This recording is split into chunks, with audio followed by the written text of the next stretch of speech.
that the Austin Swamp is so behind that just 1 or 2 victories out of 12 is a good night for them. That's how bad it's been for them as of late.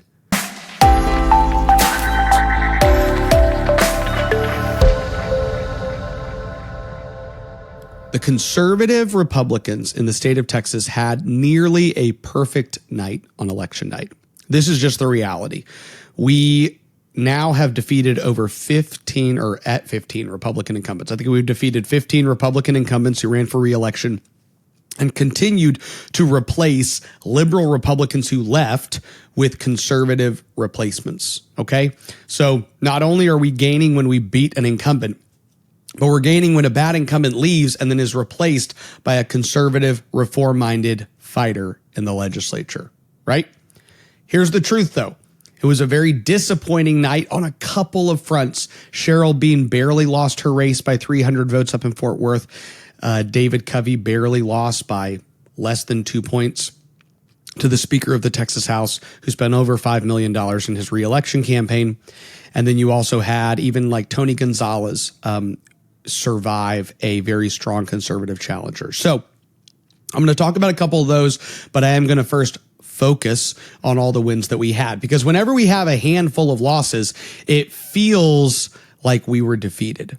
The reality is that the Austin Swamp is so behind that just 1 or 2 victories out of 12 is a good night for them. That's how bad it's been for them as of late. So let's focus on some of the victories we had first.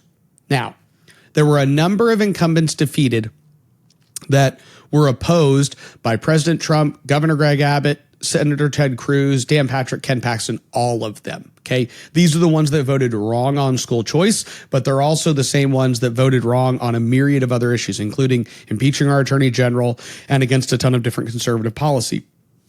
3 of the 4 that were up were defeated. One was Dwayne Burns. Helen Kerwin ran against him in Johnson County and Somervell County. That's Glen Rose, Cleburne, and Burleson. Helen's mother's Brooke Rollins. Helen is a strong conservative. She's literally running for the legislature for the first time in her 70s. I think she's 76 years old. If she's 75, I apologize, Helen. You look 50. Then you have Alan Schoolcraft defeating John Kemple. Now, this isn't just a defeat on school choice. Again, John Kemple is the author of the casino gambling legislation. He is the chairman of higher education who literally refused to even have a hearing on legislation that would have banned critical race theory in universities. And so this is somebody who's protected Marxists on universities, who's tried to literally help corrupt oligarchic casinos get into Texas, and who's bad on school choice, and voted to impeach Ken Paxton. Even though he is a long-standing member whose dad served before him, he still got defeated by Alan Schoolcraft. And then last but not least, you have Katrina Pearson defeating Justin Holland in Rockwall County. Justin is one of the most liberal Republicans in the legislature, but somebody who is seen as very difficult to beat. Kemple was probably seen as the hardest to beat of the ones that went down. And Katrina Pearson ran a very disciplined campaign. Anybody who followed her would have told you that she just stayed very focused on getting to know her community, which she lived in, even better, and not getting distracted by all of the attacks. The last person who was able to survive, unfortunately, was Gary Van Dever, and his challenger was a gentleman named Chris Spencer, who would have been a phenomenal legislator had he been elected. Unfortunately, he lost to Gary. Gary was able to turn out. We haven't really looked at all the data about how many Democrats he turned out, how many Educrats he turned out. But the truth is, he clearly did a very good job at the end, really pulling together enough people. So he was the one of those 4 incumbents to survive. Then there were 3 other incumbents that did not vote wrong on school choice. They voted for school choice along with the governor, the Republican Party of Texas, and Ted Cruz. They did vote to impeach Ken Paxton, and they did vote to kill a whole host of other legislation. And this was Chairman Stephanie Click, Representative Lynn Stuckey, and Representative Frederick Frazier. These are 3 incumbents. Now, Governor Greg Abbott supported them. He supported anybody who voted for school choice, came in and campaigned for them a lot. But they were resoundingly defeated. And when I say resoundingly defeated, Lynn Stuckey was defeated by a larger margin than John Kemple, than Dwayne Burns. Lynn Stuckey was defeated. I mean, Andy Hopper got 58% of the vote. I went and spoke to the Wise County conservatives a year ago, and it was right after the session. I came to do kind of an after-session report, and I told everybody in the room, there were like 200 people in the room, and I said, guys, outside of the Speaker of the Texas House and a handful of other, y'all are literally one of the 5 most important races in the state of Texas. And this is not an offense to anybody else that ran. I think there's some phenomenal patriots that got elected, but I said this, I told this room of people, outside of the speaker and in the runoffs, it was like outside of the speaker, Andy Hopper's probably the biggest change agent. He's somebody who's been engaged for a very long time in the process. He understands it. He's fearless. And I'm not telling you that everybody else who got elected is full of fear, okay? Because I know that a lot of supporters of a lot of these people listen to this program. So this is not in any way taking away from any of these other victories, but I'm telling you that the Andy Hopper victory was incredibly important to reforming the culture of the Texas House. They spent big. Andy came in and he won with over 58% of the vote. Huge victory for Andy. And then you had Carissa Richardson against Frederick Frazier, who won by the largest margin of the night. She got like 68% of the vote. And Frederick Frazier is this disgraced, now soon to be former legislator who was dishonorably discharged from the Dallas Police Department. And he was convicted of crimes. Those crimes were not dismissed. He made this big push at the end to say, all my crimes were dismissed and I was not dishonorably discharged. And he was. And so his last minute attempt to kind of cover all that up did not work. And Carissa Richardson was able to pull a massive, huge, strong victory there at the end over Frederick Frazier, who outspent her like 8-1. The casino came in, Sands Casino set up this Texas Defense PAC, and they came in and dumped like $600,000 to try to save Frederick Frazier at the end. Carissa Richardson spent under $100,000 and beat him by almost 70-30. And then the other incumbent to lose is a huge focus for me and many others, which was Stephanie Click. And Stephanie Click, in this list of incumbents that lost, okay, is the least liberal, meaning of all of the incumbents that lost, Stephanie Click, you could also say she's the most conservative of the incumbents that lost, okay? Both of those statements are true. But Stephanie Click did not understand the time we are in. 2 years ago, she was willing to work with Dustin Burrows and Dade Phelan to kill the ban on sex change surgeries on kids. And this last session, she was one of 11 Republicans who voted with J.C. Jeton against Tony Tinderholt's amendment that would have said that grant money that's going to these mental health care hospitals can in no way be used to socially transition children. Okay? And again, social transitioning of children is still legal in Texas. You can't chop their genitals off. You can't give them cross-sex hormones. You can't block their puberty, but you can socially transition them from birth up to 18, and then they can decide to have all those surgeries. Or you can do it until they're 12 or 13, and their parents can fly them across state lines and have the surgery there and fly back. So the transing of the children is still very much alive and legal. So that is something that Stephanie Click didn't understand. What I mean is she did not understand that every single time you can stop the trans movement against a child, you do. She didn't understand it 2 years ago. She didn't understand it this last session. And David Lowe stepped into this race. And he stepped into this race for a second time, not knowing if he was going to have all the support he needed to actually get across the finish line. But he knew somebody had to do it. And so I know David Lowe well. I was actually at his election night party. I started the night at Andy Hopper's district, which was just a blast and a great party. And then I went down to North Richland Hills, and there were 30 supporters there, all who had been standing polls, block walking, texting their friends, all having dinner, just waiting. And around 8:45, we just decided this is a big enough margin we can declare victory. So we declared victory. And David Lowe made a little speech. And I just cannot say enough about the resilience of this man who was willing to run back to back, take the defeat 2 years ago in a runoff, and then go to another runoff. There have now been 4 races between these two people in 2 years. They had a very spirited primary, then a very spirited runoff 2 years ago, then another very spirited primary this time, then a very spirited runoff. So it sends a great message to Republicans in the legislature that when it comes to transing kids, you can never, ever, ever, ever, ever not side with the kids. Ever. Period. Don't do it. And it should be politically toxic for you to do so. It doesn't matter if every single woman in the Texas House, which they did, signs a letter and says, we need Stephanie Click, and this other guy is a horrible person, okay? They don't know David, and they will get to know David, and a lot of them will probably vote with David a lot. It doesn't matter if all of her colleagues send her money. More of her colleagues sent her money than anybody else. A lot of Republicans probably looked at these and said, he's probably losing the governors against him. I don't really like Frederick Frazier. He's kind of corrupt. But with Stephanie Click, even her own colleagues doubled down and threw quite a bit of money at her race, and she still lost. Jared Patterson called David Lowe a misfit toy.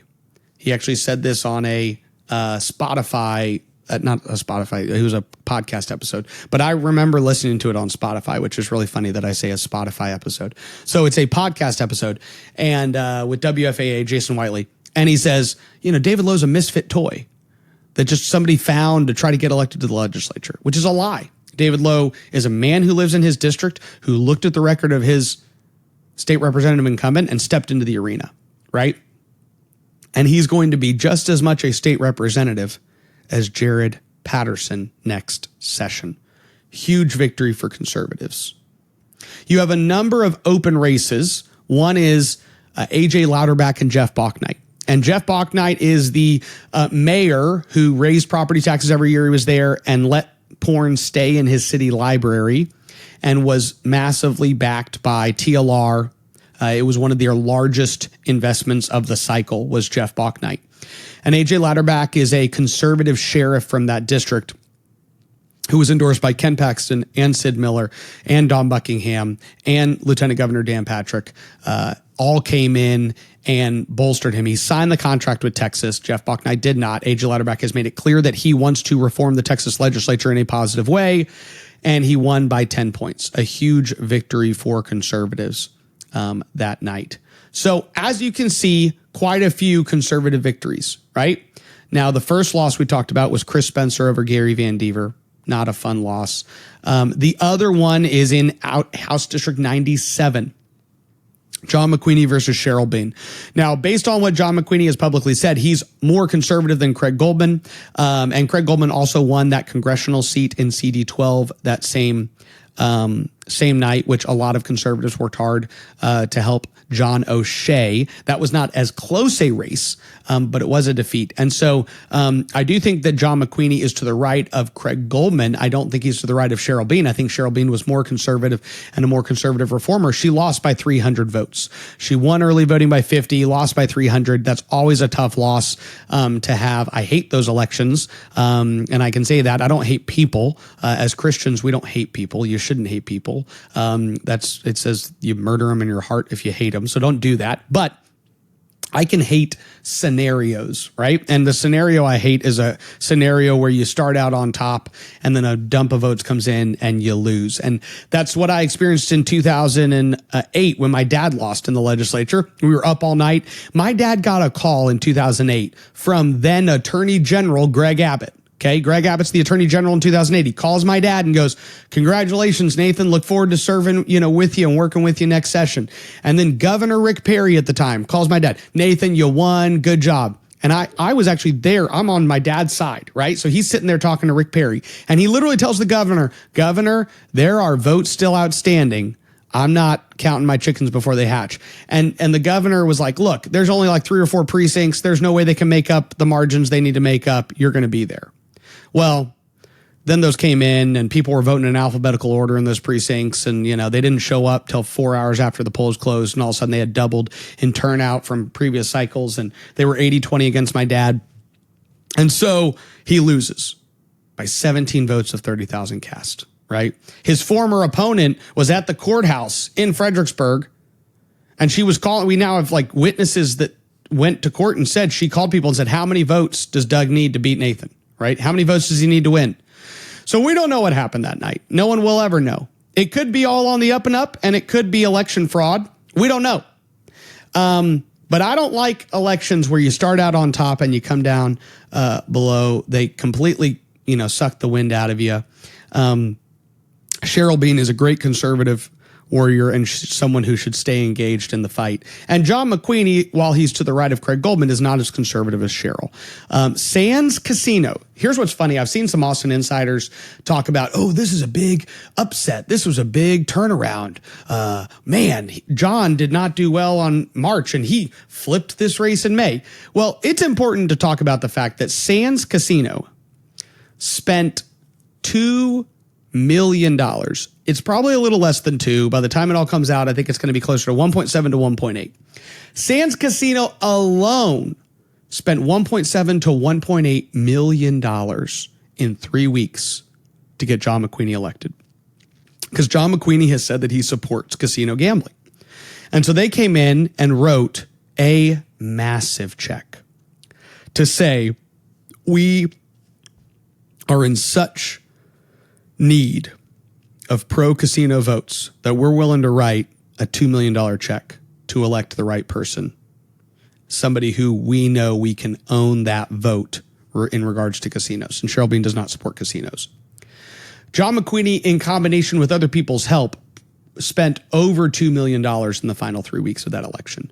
That is more money than some people have spent in total to get into the governor's mansion. So in a 3-week period of time, in a runoff election where 10,000 people were voting, where 10,000 people voted, those 10,000 people experienced $2 million of marketing to them in 3 weeks for John McQueen against Cheryl Bean. That's just a massive mountain to overcome. The fact that he wins by 300 votes is not he was not the underdog the moment he had $2 million in the bank. Let's just make it that clear. And then, of course, the last race was Dade Phelan. And Dade Phelan won by less than 2% of the vote. I think the final was like 49.3 to 50.7%. So it was a very close race. Ultimately, we know that a minimum of 1,000, but probably well over 2,000 Democrats voted in that primary. He significantly increased turnout, and he found Democrats to come out and give him the win. He won by less than 350 votes, which was less than 1.5%. So as you can see, it's pretty obvious that Democrats turn out enough in force to deliver this election for Dade, and barely deliver the election for Dade, 50.7 to 49.3% of the vote. Now Dade has to turn around and convince his colleagues to keep him. And his pitch is, he's not going to say it this way, but his pitch is basically, hey, I think I found a formula to barely keep myself elected. I've identified thousands of Democrats who will come have my back when Donald Trump opposes me. And I think I can raise $5 to $10 million for a primary and a runoff and then barely win. So that's his pitch. That's what I got. And then I can't really keep many of you here. That's his problem with this pitch. Is right behind him while he's making this pitch to his current supporters. Behind him is just a bunch of strewn out, metaphorically speaking, dead political bodies of his previous supporters, of people that voted with him time and time again. He said, we're impeaching the attorney general. Yes, sir. We're not getting behind the school choice effort by Governor Abbott. Yes, sir. We're killing all this conservative policy. Yes, sir. We're killing election integrity. Yes, sir. We're not passing more than just the bare minimum on the trans stuff. Yes, sir. They said, yes, sir. And they're not here anymore. So his formula doesn't work for them. It works for him.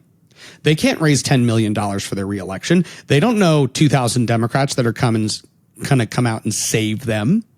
That's why they lost. So now he's turning around to his Republican colleagues saying, hey, you want to keep me in charge? I'm picking all these fights. Now, we don't even know if he's going to be able to get those Democrats back out in 2 years because the Republican Party of Texas, and again, I'm going to cover this next week in my GOP convention overhaul and overview, I guess. But we passed a rule to close the primaries and kick the Democrats out of the primary process.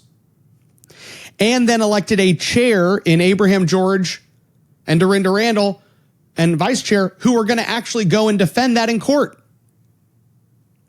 So a big tool in his toolbox, the big tool in his toolbox might even be taken out for the next cycle. And he's going to turn around and say, hey, keep me in power because I have enough of the Democrats' support. The Democrats do not support a speaker for accolades and attaboys. They support a speaker because he will kill conservative policy. So now these sitting Republicans have to decide, are they going to support him to stay speaker? And then knowing he's going to turn around and cut a deal with the Democrats, because that's the only reason he can still remain speaker is with them and the Democrats, and that he's going to give the Democrats some key wins. And then they're going to have to own those key wins because they voted for him.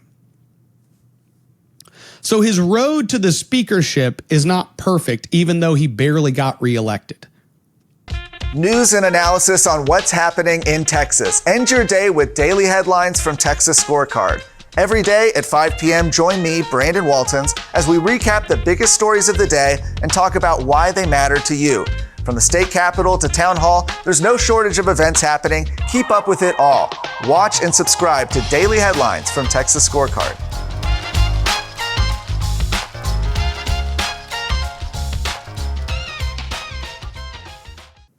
And so while all of these Republicans are trying to figure out, do we stick with what we have?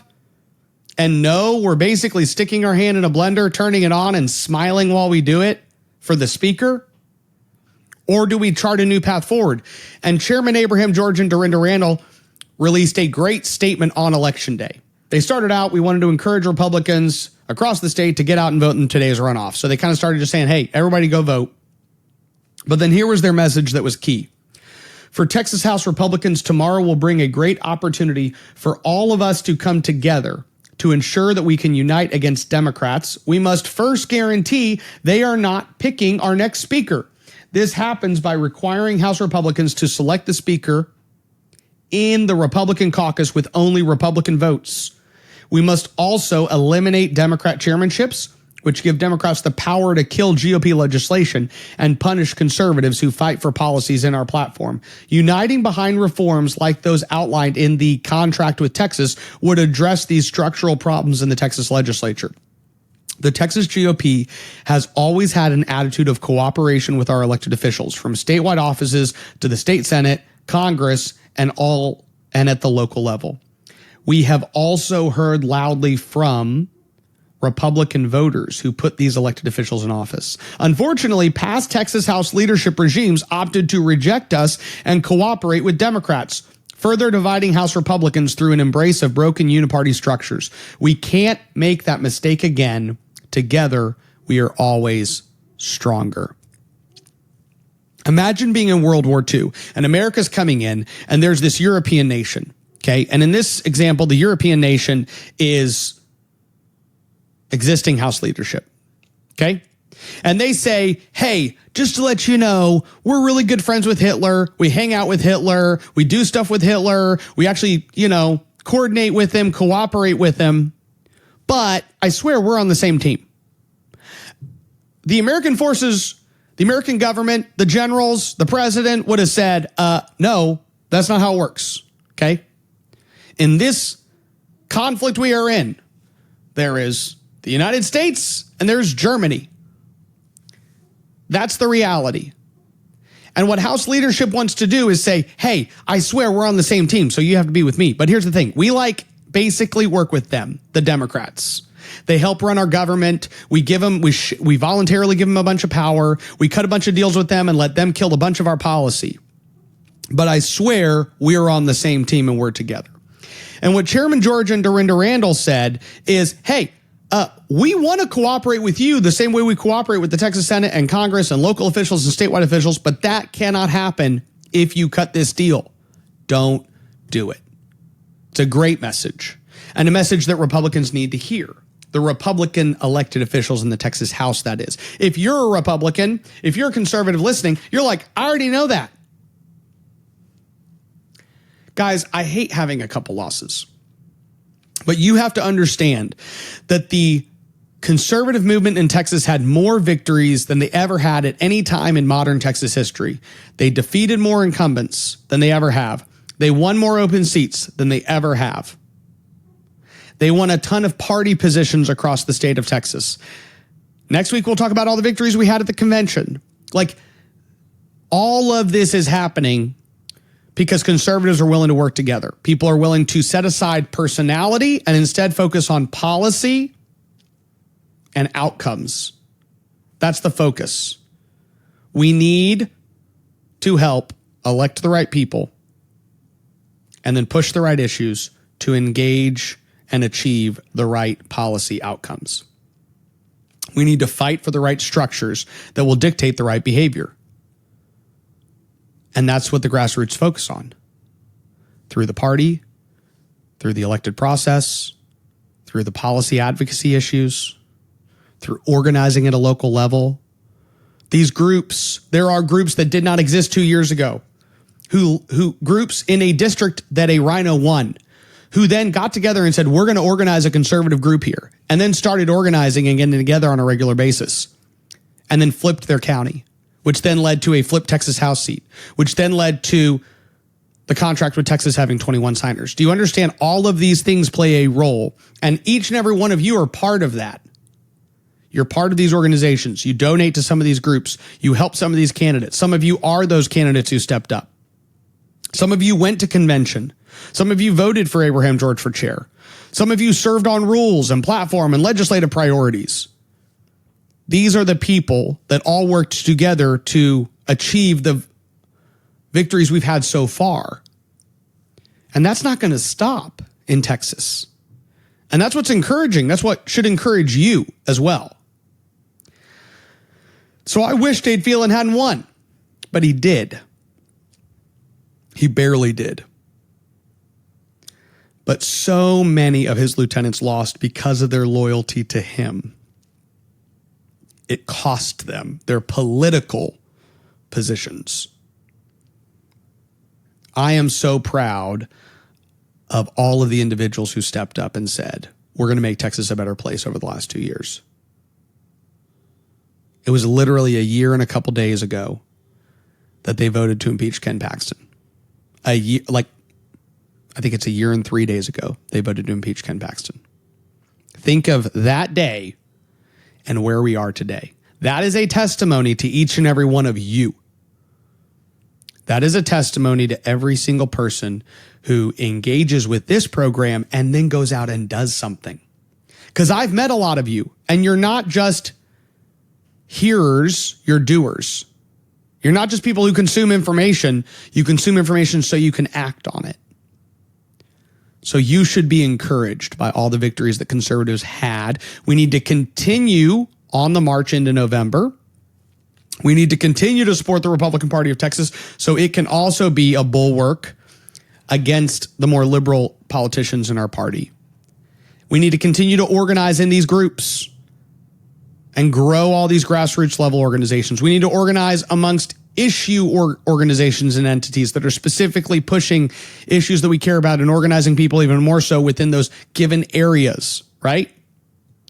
All of these things are things you're going to continue to do, but you should feel wind in your sails as a result of Tuesday night's election. May God bless you, and may God bless the great state of Texas. Do you want to get your news from people who share your values? Texas Scorecard, real news for real Texans.